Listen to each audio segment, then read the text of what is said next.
This is the Australian outback, vast, empty, and in 1932, a war zone. The Australian government had deployed soldiers, machine guns, and thousands of rounds of ammunition. This was a real military operation. But their enemy wasn't another army. It wasn't a rebel group. It wasn't even human. They fired 10,000 rounds. And when the dust settled, 50 were dead.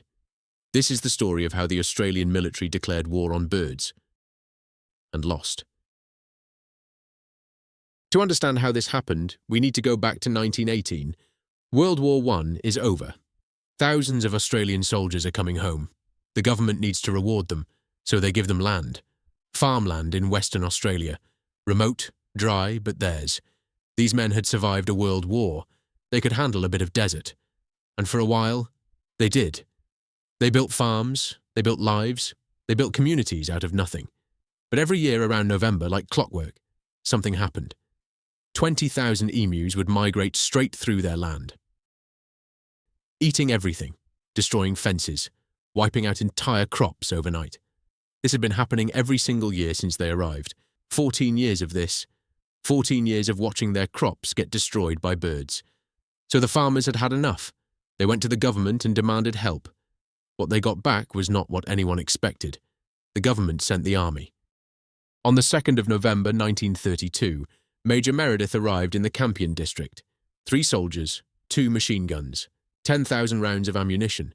He genuinely thought this would take a week. Day 1. They spotted a flock of 50 emus.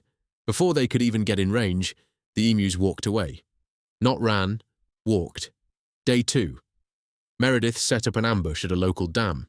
He waited until over 1,000 emus were gathered in one spot. Perfect. He opened fire. The gun jammed.